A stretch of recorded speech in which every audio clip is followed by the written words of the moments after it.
Okay. Hi, I'm Lydia. I'm here at the McPherson Scottish Festival today, and I'm interviewing the judges for the bagpipe competition. And your name? Bentley. I'm from Ohio. Okay. Can you tell us what it takes to be a judge for a pipe competition? To be a judge, you have to apply to one of the pipe band societies.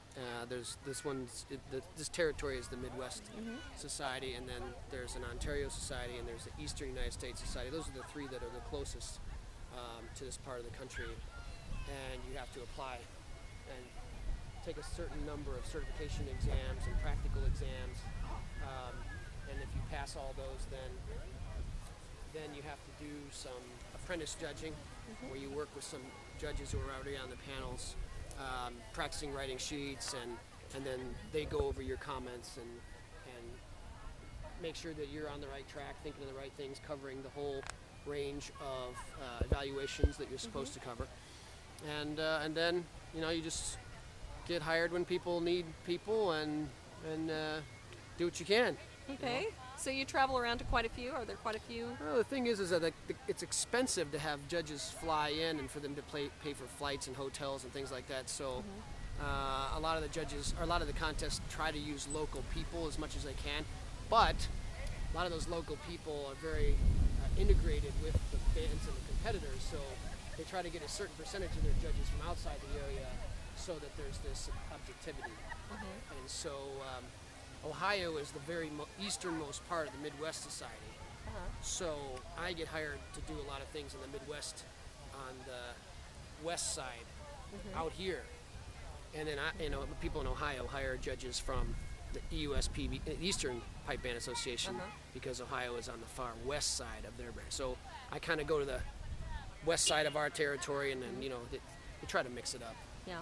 So that the competitors don't see the same people every time, and there's no appearance of anybody knowing the judge better than somebody else, so they move the judges around, which is good.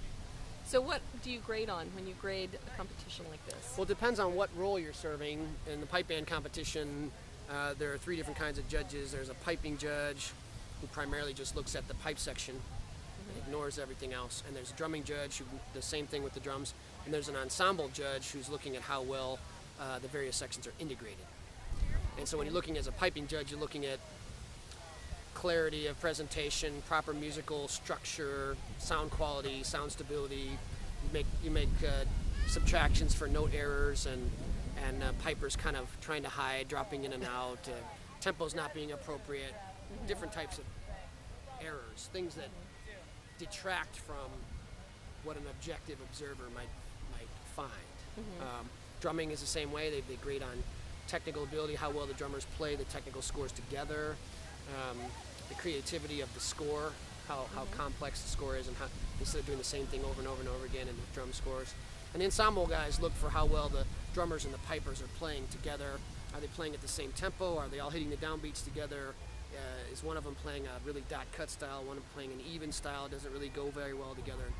How they, when they have medleys of tunes that change tempo and tune type, do all sections of the band make those transitions together cleanly, things like that.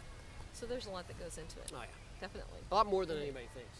Yeah, obviously. Yeah. Well, that's true. If you watch figure skating in the Olympics, I know who I like, and then that person gets third, and I don't know why. Yeah. I understand. I'm not a figure skating judge. I don't know what they're looking for, But it's helpful sometimes on those things when the commentators that do, former skaters, they say, well, you can see right here in this part of the routine, and they review it back and they do a slow mo. See how the feet came apart there? Well, I didn't notice, but I'm not trained to look for that. But they saw it, and then they let the public know, see, this is what we saw. And oh, yeah, I see that now. But So see, we needed an announcer then to kind of do a play-by-play of the pipe and drums. We can't announce what's going right and wrong with the performance while they're in the middle of it. Well, that's true. Oh, did you hear that error right there? That's going to mean some points off. Like the commentators Olympics can do that because the performers can't hear them.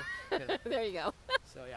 Okay, well, thank you so much for telling us more about this, so we problem. would know how things are graded and what to look for. Great. All No right, problem. thank you. Sure.